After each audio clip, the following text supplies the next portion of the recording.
Olá, ele é artista plástico ou, como insiste a filha dele, artista visual. Ele é escultor e pintor. Tem 66 anos, 3 filhos e é casado. Nasceu em Araçatuba, mora em São Paulo, mas morou 3 anos na Itália e 20 anos no Japão. É quase um samurai. Comemora este ano 45 anos de trabalho e promete uma exposição aqui, em sua terra natal. Olá, Osni Branco.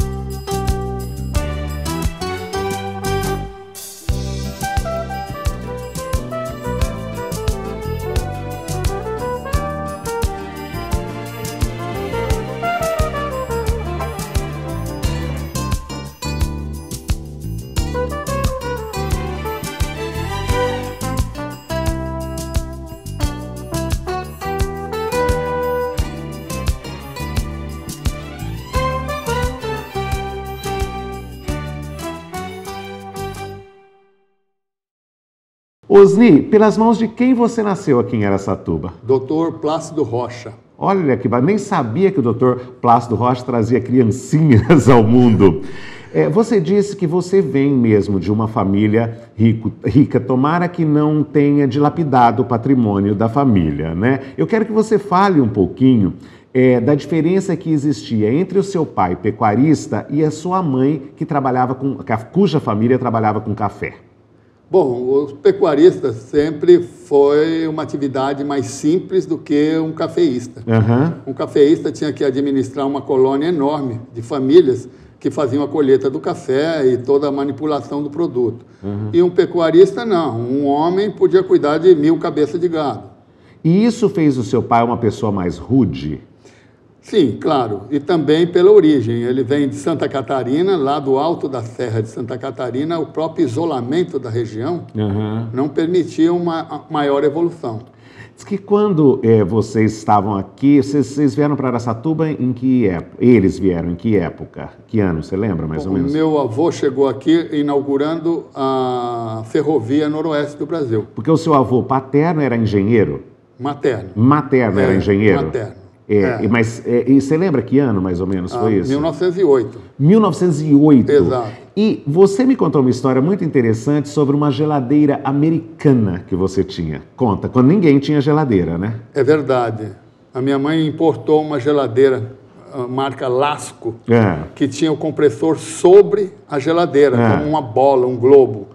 E parecia uma máquina voadora, né? Então que chamava a atenção de toda a vizinhança que vinha lá pedir gelo para ver a máquina que produzia aquilo. E eu imagino o que significava ver um cubo de gelo naquela época, né? Você falou também, sou filho da paixão. Eu conheci a mãe do Osni. Era mesmo uma imperatriz. Ela foi minha vizinha quando eu nem sabia que hoje eu estaria entrevistando. Ele morava no Japão na época. Conte como é que aquela mãe toda pomposa, como é que o seu pai, rude, viu aquela, vamos chamar de imperatriz, passando e se apaixonou? Os opostos se atraem, não é verdade? Uhum. E eles cruzaram a cavalo. Eles se cruzaram a cavalo? Se cruzaram. Ela indo para Conderlândia e ele chegando de Conderlândia no sítio que ele tinha, que hoje é o Jardim Guanabara. Sei. Aí nessa ocasião eles se viram.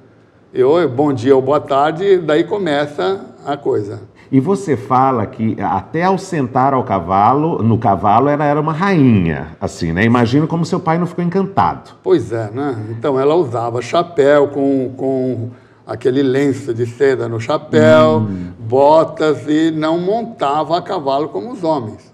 Tinha aquela seleta que as mulheres na época...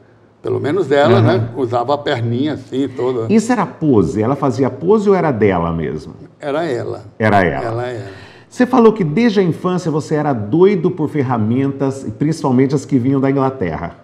É verdade, porque tudo era feito em casa, né? Os doces, os embutidos, as construções, a gente assistia, o aprendizado era na convivência, através da convivência. Eu via as ferramentas, eu queria pegar as ferramentas do meu pai. E aquilo era proibido, porque eram todas ferramentas que vinham da Inglaterra. E essa sua paixão por ferramenta tem muito a ver com o artista fundidor que você é hoje, né? Eu acredito que sim. Que sim. Eu acredito que sim. Falando nisso, conta como é que você viu os peões derretendo algo numa frigideira. Eu acredito que a escultura fundida inicia aí. A sua vontade por fazer escultura fundida. Exatamente. Porque eu vi uma transformação que para mim foi uma magia. Eles pegavam os tubos de pasta naquela época que eram feitos com chumbo e derretiam numa frigideira e nos buraquinhos no chão eles colocavam o chumbo derretido que formavam bolinhas que eles faziam as chumbadas para pescar. Para pescar. E você ficava maravilhado com essa transformação de algo que era concreto, depois virava líquido, né? Sólido, virava líquido e voltava a ter forma. Uma nova forma. Uma nova forma. Como é que você levantava dinheiro para ir à matinê? No começo, a história das frutas, eu gosto. Bom, meu pai era muito sovina, não dava dinheiro, porque ele achava que a gente tinha que aprender a ganhar. Né? Então, quando pedia dinheiro para ir ao matinê, comprar um gibi do Flecha Ligeira, que eu adorava, ele dizia para mim, olha, você está vendo aí a chácara? Está cheio de fruta, você pega as frutas e vai vender lá na porta da feira. Sei. E a minha mãe ficava horrorizada com isso. Mas você, imagina, a imperatriz com o filho da imperatriz na porta da feira. Claro que ela não era imperatriz, viu, gente? É como a gente a chama, porque quando ele usou esse termo, eu falei, mas você arrumou o termo certinho, ela tinha pose de imperatriz. Imperatriz Maria de Lourdes Nogueira de Sá. Nogueira de Sá, era Nogueira de Sá, olha que chique. Mas aí você arrumou um jeito mais fácil de ganhar dinheiro, quando você percebeu que a sua arte podia dar dinheiro. Pois é, eu descobri nas aulas do professor Madri que eu era muito bom e ganhava boas notas, o que me salvava... Aula de artes manuais, como que era? Naquela época era chamada Trabalhos Manuais, que hoje é Educação Artística. E os meus amigos, Osni, eu vou levar pau, eu estou com nota vermelha, será que você não me ajuda a fazer isso, fazer os trabalhos serem entregues? E eu passei a ajudá-los, mas chegou um momento que não dava para eu fazer o trabalho da classe inteira. Eu falei, mas não, eu te pago. Quando eu falei, eu te pago, uma coisa que eu sempre fiz gratuitamente para meus amigos, eu falei, opa, dá dinheiro. E aí me pagou. Aí quando vinha, eu falei, bom, só se você me pagar. Nunca mais você vendeu fruta, né? Porque você foi muito amigo do Beto Cardilli e do Horácio, né? Que eles são irmãos. Verdade. Na infância, o que vocês aprontavam? Nós éramos o trio terrível do bairro, né? Às vezes roubava a égua dos charreteiros. Para o quê? Para galopar? Para galopar, para ir pescar lá no Traitu, para não ir a pé.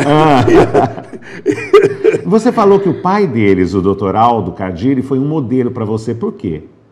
Porque ele era uma pessoa com uma cabeça assim, bastante americanizada no sentido do do it yourself, né? Que é faça você mesmo. Faça você mesmo. Então ele tinha uma pequena oficina no fundo do quintal com uma serra elétrica, tinha aquela coleção de ferramentas, ele fazia os aquários, ele fazia os viveiros para os passarinhos e aquilo me encheu os olhos. E ele era professoresco, né? Ele ensinava, explicava. Então eu bebi. Mas parece que ele era bravo também. Claro. O que ele fazia quando vocês aprontavam? Como todo bom italiano, né? Com aquela mãozona dele, a molecada aprontava, nós aprontávamos. E como aprontava, ele distribuía tapa para todo mundo, para os filhos e para os amigos dos filhos também. Isso foi bom. Foi bom. Foi bom. Eu tenho o meu amigo Reinaldo... Se não tivesse sido, não estariam falando. Exatamente. Meu amigo Reinaldo Penteado diz que já viu mais pais, vai esse recado para pais, pecarem por complacência do que por autoritarismo. Você concorda? Eu concordo. Concorda, né? Eu também acho que estão mole demais em termos. Eu vejo isso em sala de aula. Como é mesmo o kanji, é ideograma, né? Que significa kanji, de pai chinês, que você me falou? É a figura de um homem com os braços abertos, tendo um bastão na mão. Tendo um bastão, porque só homem é com os braços abertos. Exato. E o bastão pai na mão é do pai. É o do pai. Houve mais modelos na sua adolescência. Eu me lembro do Rugir do Leão, do Dr. Flávio Leite Ribeiro, que tinha um zoológico na casa dele. E você disse que você frequentou esse zoológico e via os leões. Por que ele era uma referência? A casa era bem em frente à minha. Sei. E os animais que ele criava, isso aí me fascinava. Você morava ali na frente da sede do Araçatuba Clube? Exatamente. Aquele tempo era Praça 19 de Fevereiro, hoje Praça Joaquim Dibo. Tá. Então, a convivência na casa do Dr. Flávio Ribeiro, ele também é uma pessoa sempre muito atenciosa e gostava de repassar os conhecimentos dele. Sim. Me iniciou na sustentabilidade. Ah, é? É. Como assim? O aproveitamento, o não jogar lixo, o cuidar dos animais, a preservação. Isso foi muito interessante. Muito bom. Você me falou também do Sensei Mori. E aí eu perguntei, o que significa Sensei? O que significa mesmo? É professor. Professor, né? Por que o Sensei Mori foi importante? Inicia aí o aprendizado da arte marcial, ou o caminho do Bushido. Sei. O caminho da lealdade, não é? E foi muito importante porque ele, além de ser um bom mestre de judô... Você fazia judô com ele? Eu fazia judô. Ele fazia questão da filosofia. Sei. A parte filosófica andava junto. Então, não era uma coisa meramente comercial, só para ensinar a luta. Foi ele que te ensinou a diferença entre o guerreiro oriental e o ocidental? Não começou aí. Isso eu aprendi quando eu fui fazer karatê no Japão. Qual é a diferença? A diferença é que o guerreiro oriental, a luta, é muito próxima porque é com uma espada. Então, você tem que encarar seu adversário olho no olho. Sim. E o ocidental, a arma é arma de fogo. Você atira no seu inimigo a 100 metros de distância, ele é um mero alvo. Então é uma luta de energia. Exatamente. Também, né? Quem é o grande samurai?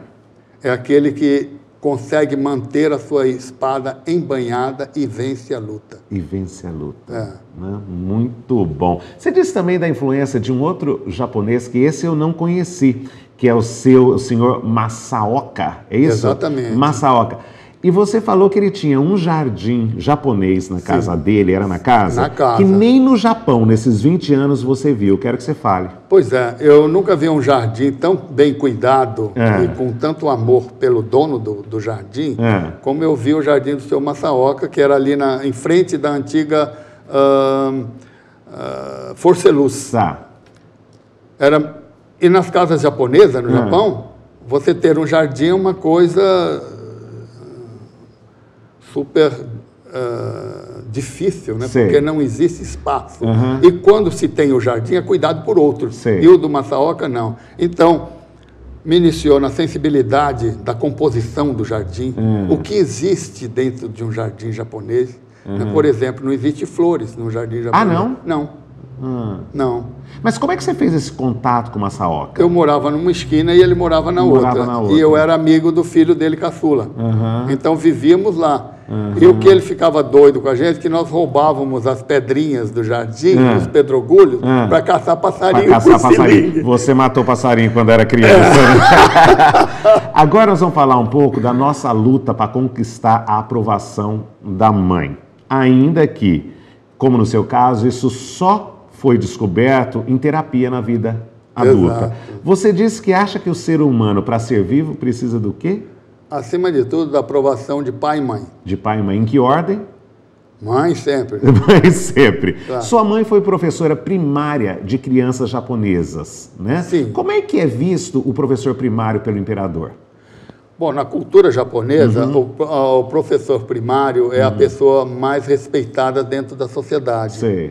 Porque acredita-se que ela é aquela que cuida da semente que será o cidadão. O cidadão. Exato. E é a única pessoa dentro da sociedade que o embaixador se curva. Se curva para ela. Mas você teve um lado bom, teve um lado meio penoso, porque você era muito comparado aos alunos japoneses, né? Sim. Como é que você era comparado?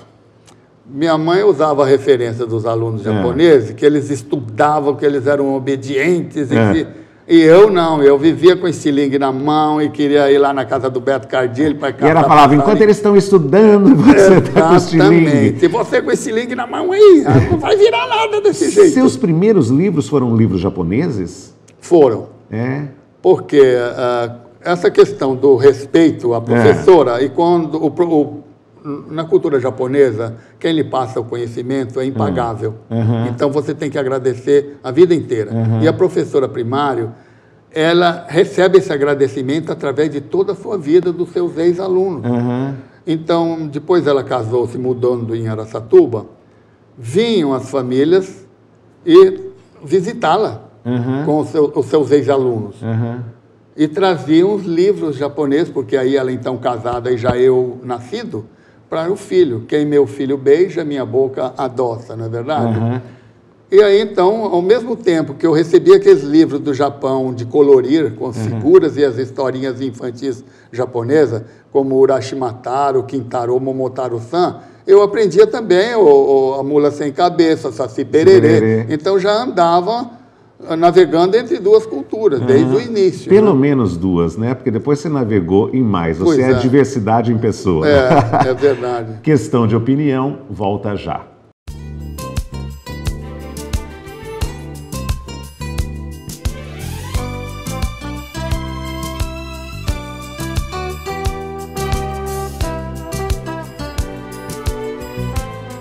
Continuamos entrevistando o artista plástico, ou como a filha dele prefere, artista visual, Osni Branco. E o Osni, o que encanta nessa trajetória dele é que ele nasceu aqui em Araçatuba pelas mãos do Dr. Plácido Rocha e morou 3 anos na Itália, 20 anos no Japão, agora mora em São Paulo e está nos visitando. Mas é claro que eu quero explorar muito essa influência japonesa. Ele é quase um samurai de semblante. Osni, na sua sala de aula no IE também havia bastante japonês, né? Havia 40% dos alunos eram japoneses, ou descendentes de japoneses.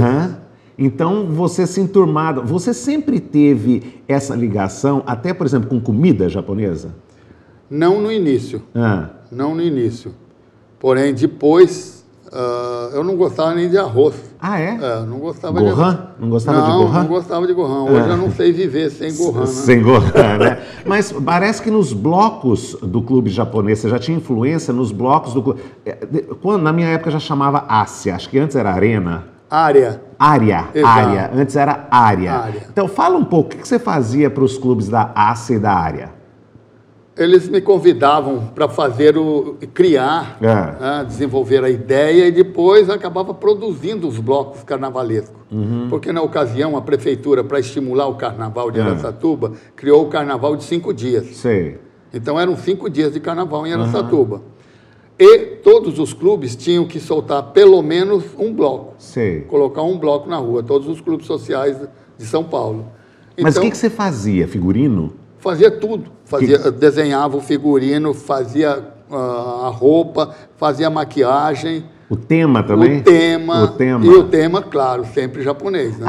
Então você trazia o Japão para o nosso carnaval. Exatamente. Aí você serviu o exército, na época falava servir exército, ou você saiu de Araçatuba mesmo para servir exército? Não, eu servia aqui. Aqui, era o tiro de guerra, era exército, era o quê? Era o exército. O exército. E foi para São Paulo. E uma coisa que você me disse, a juventude é disponível e acredita na utopia. Isso é bom porque sacode o mundo. Eu quero que você fale sobre isso. É verdade. Porque eu acredito que o ser adulto e mais idoso, ele pensa muito antes de tomar atitude. Sei. E o jovem não. Ele acredita na força. Ele acredita que ele é imortal. Por isso ele anda a 200 por hora na motocicleta, cruza o sinal vermelho e tudo mais. Não é? Então... E você ia fazer engenharia em São Paulo, mas aí você fez um curso de fotografia e começou a fazer fotojornalismo. É verdade. Eu quero saber, eu pedi para você pensar em 1 ou 2 ou 3 das suas fotos que mais te deram dinheiro na época. Primeiro fazendo freelance para a Editora Abril, depois Copersucar, eu fiz o primeiro Grand Prix Brasil e depois... Peraí, não, vamos devagar. O que é o Grand Prix Brasil? Era o que o Emerson Fittipaldi? Exatamente, para Copersucar. Foi a primeira corrida de Fórmula 1 no Brasil. Eles te contrataram? Eles me contrataram. Mas houve a implosão, a primeira implosão no Brasil, não foi isso, de um prédio? Sim, do prédio Mendes Caldeira para a construção do metrô da Praça da Sé. Da Praça da Sé. Exato. Mas foto... diz que esse deu um dinheiro, que veio dinheiro até da Suíça. Como é que o dinheiro veio? Da Suíça, do Japão. Eles mandavam em cheque. Eles usavam a sua foto e mandavam o cheque. Aí você juntou dinheiro e foi para o Japão. Ele ficou lá 20 anos, em 2 etapas. É verdade. Né? E sabendo só algumas palavras em japonês. Eu gosto daquela história, eu percebi que as japonesinhas gostavam dos olhos azuis, vai. Bom,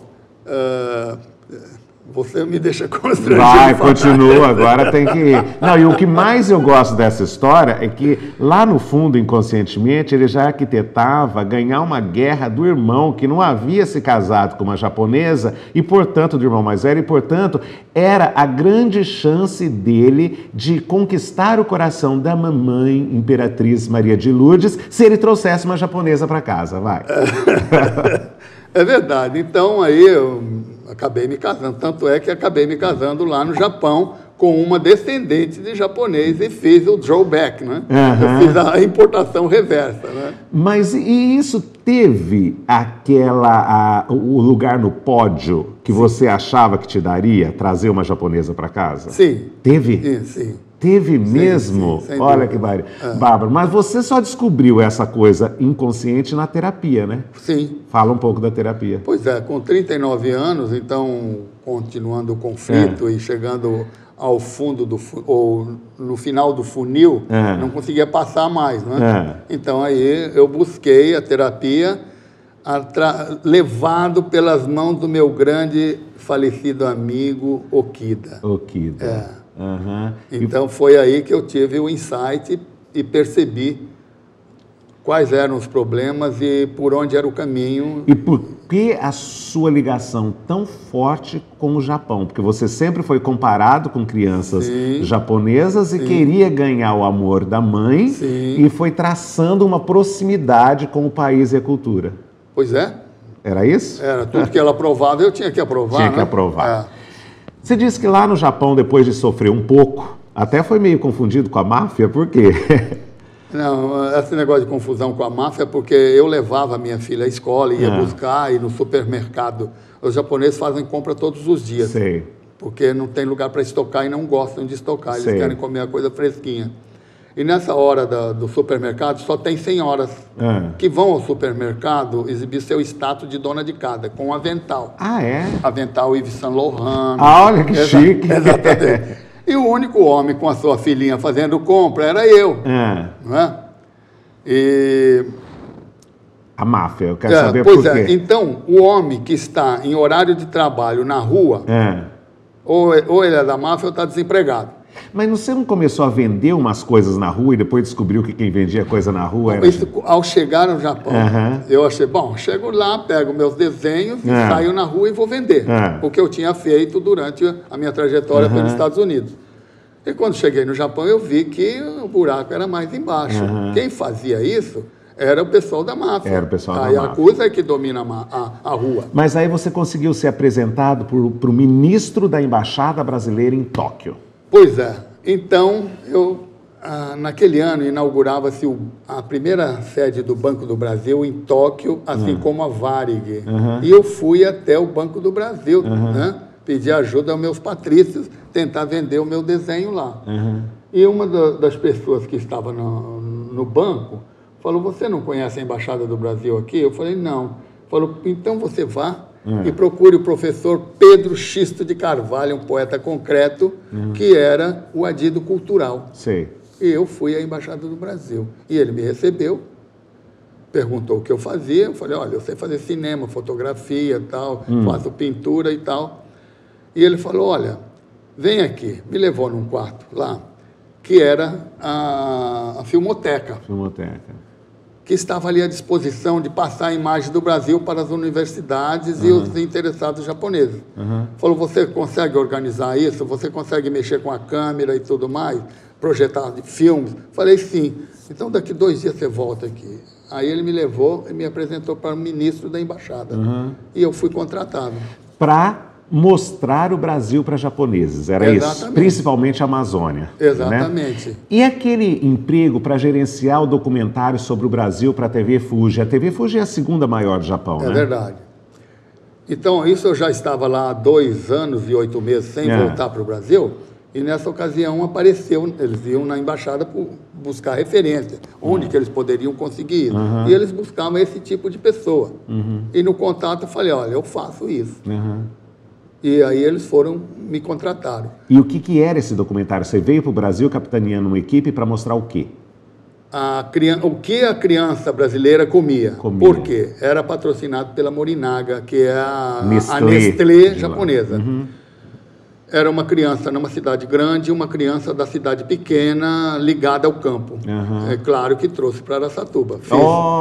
Fiz uma criança em São Paulo e trouxe a equipe para gravar aqui em Araçatuba. Então nós estivemos na segunda maior do Japão, mostrando uma criança de Araçatuba. E o programa de maior sucesso foi o gravado em Araçatuba. Ah, é? De todos? De todos. Olha, eu fico arrepiado. Foi ao ar, porque ia ao ar às 10 horas aos domingos, que era um programa direcionado para criança, e foi pedido bis. Olha que bom. Pelos telespectadores, e foi passado um novo domingo. E aquele trabalho seu com inclusão de brasileiros no Japão por meio da arte, da fundição, né?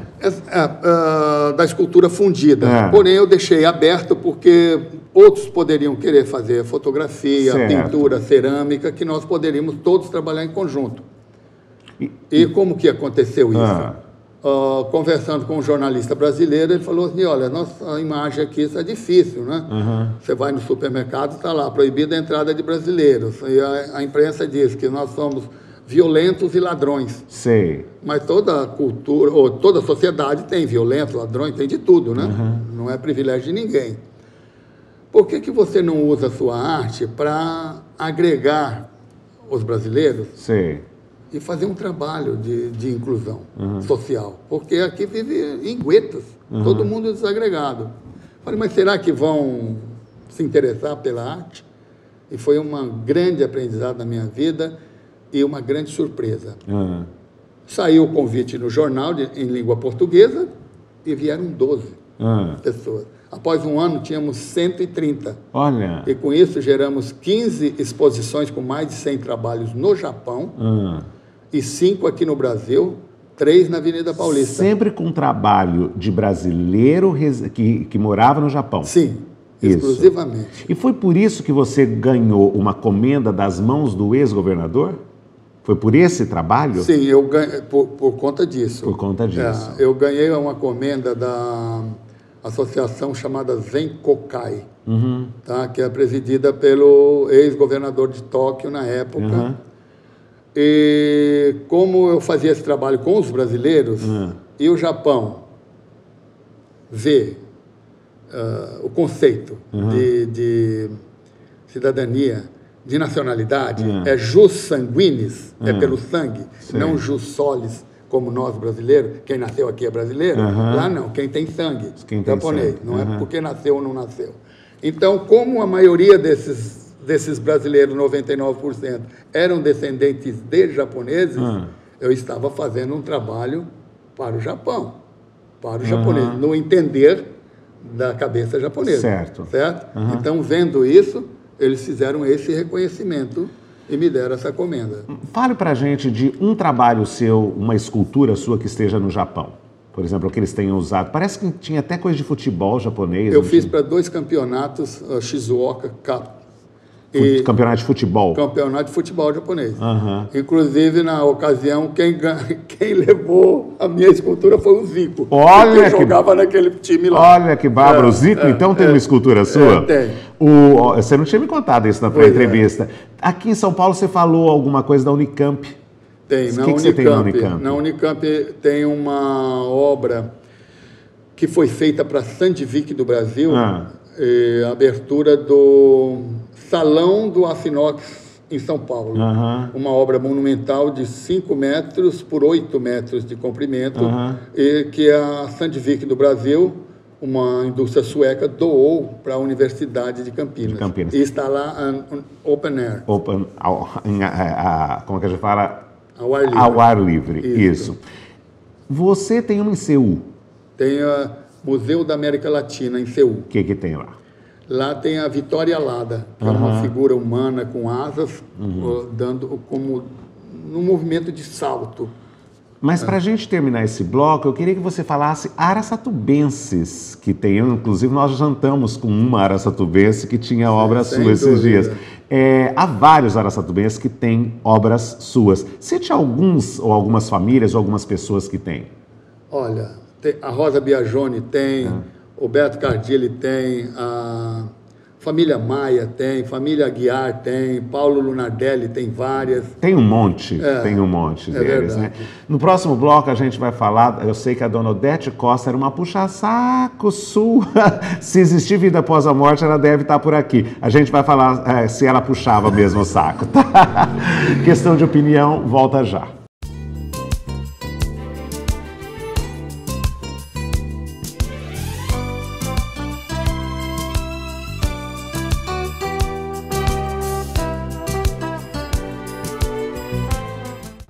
Continuamos entrevistando o artista plástico, ou como dizem os mais antenados, o artista visual Osni Branco. O Osni nasceu em Araçatuba, mas morou 3 anos na Itália, 20 no Japão, atualmente mora em São Paulo e está completando 45 anos de trabalho este ano. Osni, nós falamos no bloco anterior que a dona Odete Costa era muito puxa-saco sua. Ela teve uma influência ou uma participação interessante na sua vida? Muito interessante. Ela foi minha professora, primeiramente, no Salesiano, quando eu estudei lá. E ela me adotou, praticamente. Ela dizia que eu era o filho que ela não tinha tido. Ah, é? É. Ah, que bacana. E assim, nós mantínhamos contato estreito, eu morando no Japão, e sempre mandando cartas, e mantínhamos... Mesmo numa época que não havia internet. Exatamente. E sempre que eu vinha aqui, fazia questão de ir visitá-la e tudo mais. Você falou muito na pré-entrevista do seu orgulho de ser caipira de Araçatuba. Não entendo bem esse caipira de Araçatuba, porque eu costumo dizer que Araçatuba é quase Nova York, né? Mas tudo bem. Fala um pouco desse orgulho de ser caipira de Araçatuba e daquilo que você me disse. Se você não sabe de onde vem, não sabe para onde está indo. É verdade. Eu acho que já vi vários amigos meus, depois cresceram, ficaram ricos, famosos e tudo mais, tentar esconder essa origem interiorana. Ah, é? É, sim. Eu fico assustado com isso. Eu acho que é privilégio de poucos ter nascido em Araçatuba, ponto. Olha que bom, é privilégio de poucos ter nascido em Araçatuba, né? Será, é privilégio de poucos morar em Araçatuba atualmente ou não? Vai. Aí eu não sei. Eu preciso experimentar essa nova Existe a possibilidade de você voltar a morar em Araçatuba? O salmão sempre retorna ao riachinho. Ah, é? Exatamente. O salmão retorna ao riachinho onde ele nasceu, depois de navegar pelos oceanos. Eu não sabia disso, eu não sabia disso. Seus 20 anos de Japão foram interrompidos por uma tentativa de morar novamente no Brasil. É verdade. Né? Por que não deu? Por que você não se adaptou?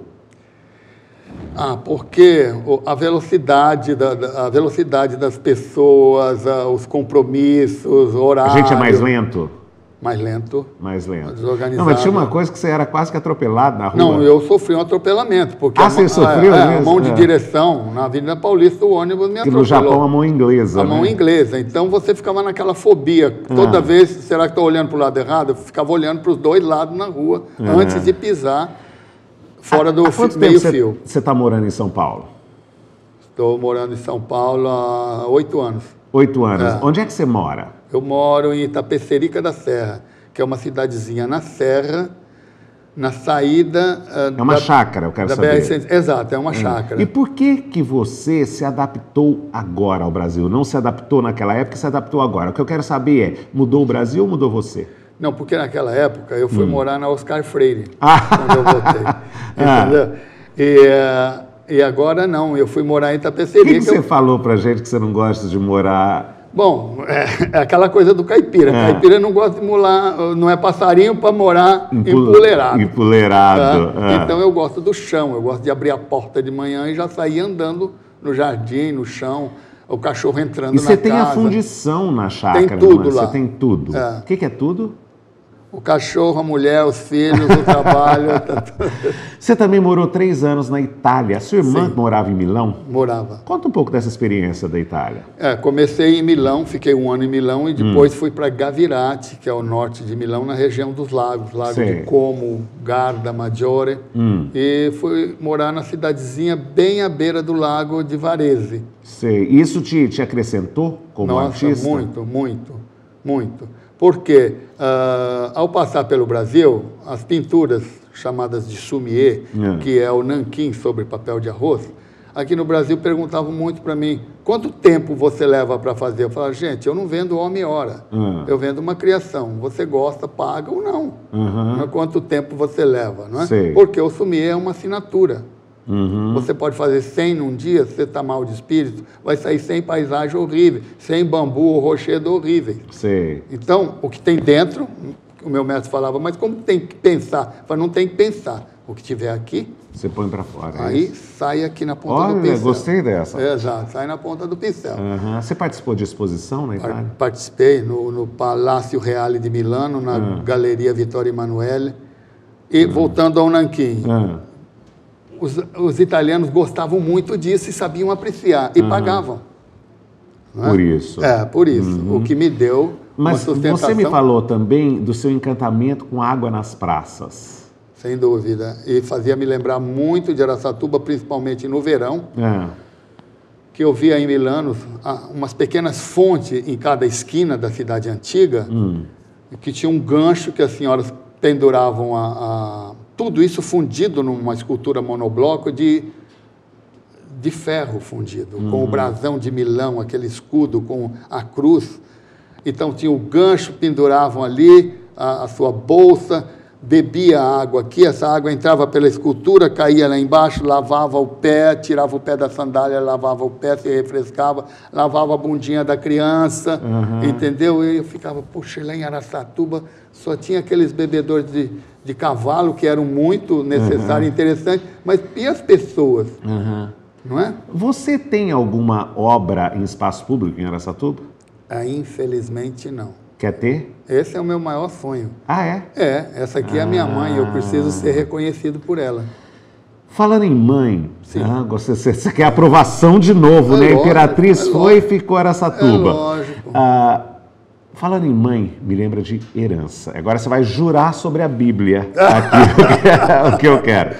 Eu quero saber se você tinha, então, uma mãe cafeicultora com dinheiro, um pai pecuarista com dinheiro. Eles dilapidaram patrimônio antes de morrer. Você recebeu herança. O dinheiro deles é o mecenas da sua arte ou você sempre viveu da sua arte? Sempre vivi da minha arte. Você não recebeu herança? Criei a minha família, depois que estava criado, tudo feito, recebi herança. Só depois? Só depois recebi herança. Só depois que recebeu herança? Tudo eu fiz com as minhas próprias mãos. Bom, então hoje dá até para parar de trabalhar, se quiser. Você tá louco. Não dá? Não, eu falo no sentido econômico, não dá. Não. Dá para parar de trabalhar, mas aí é um suicídio. Vou ficar fazendo o quê na minha vida? Aí não vai ter divã que vai dar solução. Vai solucionar. Agora, uma provocação para ele, que eu sei que ele já falou que há umas aves daninhas que fazem. Você é escultor ou fundidor? Esse aí tenho ouvido essa pergunta de várias pessoas, porque todo sucesso tem vários pais, não é? E toda vidraça pede uma pedrada. É? Eu não sabia que toda vidraça pede uma pedrada. Porque o brilho ofusca. Incomoda. Incomoda, na verdade. Então, as pessoas querem que Então, você é escultor ou fundidor? Eu sou os dois. Sou os dois. Tá. Sua arte tem influência brasileira, japonesa e italiana, eu imagino, né? Tem mais influência do quê? Claro, tem mais influência japonesa. Japonesa. Qual é uma característica japonesa na sua arte? O detalhe, o pormenor. O pormenor. E uma brasileira? A natureza. A natureza. Uma italiana? Uma italiana. Eu me lembro. O cristão. Você citou muito o Leonardo da Vinci. Por que ele é tão importante no seu no seu traço, sei lá. Que responde aquela pergunta, você é fundidor ou você é escultor? Então, às vezes eu respondo, Leonardo da Vinci era o quê? Por quê? Aqui as pessoas muito bitoladas. É o escultor que só esculpe a cabeça do cavalo, o pintor que só pinta a maçã cor-de-rosa. Espera aí, com um universo desse à minha frente, eu sou livre para fazer tudo. Não é? Então, essa liberdade do Leonardo da Vinci e os voos, né? Que tem dúvida. muito a ver. Eu trabalho dos voos, o estudo dos voos de Leonardo da Vinci, dos pássaros, das pombas, que eu aprendi muito com isso e me influenciou muito no meu trabalho. Eu já ouvi dizer que Araçatuba tem muito dinheiro e pouca arte. Você concorda? Pelo menos na rua, né? Pelo menos na rua? Você acha que deve haver muita arte? Não, deve haver muito dinheiro dentro dos bancos e muito pouca arte nas ruas. Eu, pelo menos, não vi, não tive essa oportunidade de ver obra de arte em rua. Agora eu quero ficar mais pessoal. Eu sei que você adora cozinhar. Fala um pouco dessa sua habilidade. Tem um provérbio que diz que quem cozinha prepara a vida. Ah, é? Você é aquilo que você come e depois pensa. Porque se não come, não pensa. Sei. Não é verdade? Ah, gostei dessa. Se não come, não pensa. Não pensa, porque o tensor da fome não deixa a pessoa fazer mais nada, né? Então eu gosto muito de cozinhar, principalmente por isso, por preparar a vida. Então qualquer cozinha, qualquer alimento que você faça com amor e simplicidade, ele fica delicioso. O que você faz bem? Peixe. Peixe. O que você come bem? Peixe. Peixe. Eu pedi para você falar de uma qualidade sua. Pensar numa tenacidade. Tenacidade. Teimoso do jeito bom. Exato. Defeito? Defeito, meu pai. Não está com dificuldade? Ah, bom. Está com dificuldade de achar um. São muitos os defeitos, né? Eu vou contar um para eles, porque eles não sabem. Na nossa pré-entrevista, que durou 3 horas e meia, depois ele me convidou, a Rosa Biagioni e ele me convidaram para jantar, então a entrevista continua. Ele demorou, assim, umas 5 entrevistas, então 3 horas e meia de pré-entrevista. Eu falei, eu mato você, porque eu quero falar de tudo e você vai falar tudo na essência. E ele está conseguindo, eu estou encantado. Então, o que foi um defeito, agora já é uma qualidade. Fala outro defeito. Já a gente volta para o seu defeito. Tá bom. Esse pessoal autocentrado tem dificuldade de achar defeito, e artista é todo egocentrado, porque pois trabalha com isso. O que é gostoso, agradável? Gostoso, agradável são as pessoas inteligentes. Ah, é? Você acha que conversar com... Mas você já sabe que inteligência pode ser usada para o bem e para o mal, né? Mas tudo é luz e sombra. É luz e sombra. O que é desagradável? Desagradável? Ah, meu Deus, tem tanta coisa desagradável. Pessoa mal educada. Mal educada. Você citou uns pensamentos enquanto a gente jantava. Sim. E eu achei muito interessante pedir para você pensar em 3. Eu queria um provérbio em português, um italiano, para a gente checar seu italiano, quem lá do outro lado for bom de italiano, porque eu não sei nada, e um em japonês, para checarem seu japonês também, porque eu também não sei nada de japonês. Okay. Que pensamento você escolheu em português? Em português, cachorro mordido de cobra tem medo de linguiça. Tem medo de linguiça, eu adorei. E em italiano? Da dire a fare, nel mezzo c'è il mare. Que significa? De falar a fazer, no meio tem um mar. Tem um mar. Exato. Então é mais fácil falar que fazer. Em inglês eles falam, Sem it's dúvida. easier said than done. Em japonês? Em japonês? Nihon no hanashi aru desu ne. Tsutta sakana isa agenai de. Que significa? Ou seja, existe um pensamento japonês que peixe pescado não se dá isca. Que é mais ou menos o que não se joga... Não se dá pérola aos porcos. Aos porcos. Quem que é o escultor que mais te impressiona no mundo? São vários. Mas eu quero um. Da Vinci. Da Vinci. E um pintor? Michelangelo. Michelangelo. Eu quero uma obra, um quadro e uma escultura que você gostaria de ter para você. E você não pode vender e nem deixar de herança. Então vai ter que ser pelo valor artístico mesmo. Um quadro e uma escultura. Goya, o fuzilamento e o beijo de Rodin. Qual é a escultura? Repita para a gente saber que a gente não é iniciado. Qual é a escultura e qual é o quadro? O quadro é Goya, de Goya, o fuzilamento de Goya, que está no Museu de Madrid, e o Beijo, de Rodin, que está no Louvre. Que está no Louvre. Primeiro, antes de a gente terminar, eu deixei de fazer alguma pergunta ou falar de algum tema que você gostaria que nós falássemos? Não. Não? Para terminar, o que é que você ainda quer da vida? Não, mas espera aí, tem uma coisa importante que nós não falamos. Da sua exposição, você não vem para Araçatuba com uma exposição, mas você está comemorando 45 anos. É verdade. Você está comemorando 45. Como é que vai ser essa comemoração? A comemoração é o estilo japonês, é por todo o ano. Não se comemora o dia, comemora o ano. E inicia agora, em novembro. Sei. As comemorações dos meus 45 anos. Então, eu quero começar por onde eu nasci. Então, a primeira exposição vai ser em Araçatuba. Agora sim, para terminar, o que é que você ainda quer da vida? Eu quero ter saúde todos os dias e trabalhar todos os dias até o último da minha vida. Foi um prazer entrevistar Osni Branco. Até o próximo Questão de Opinião.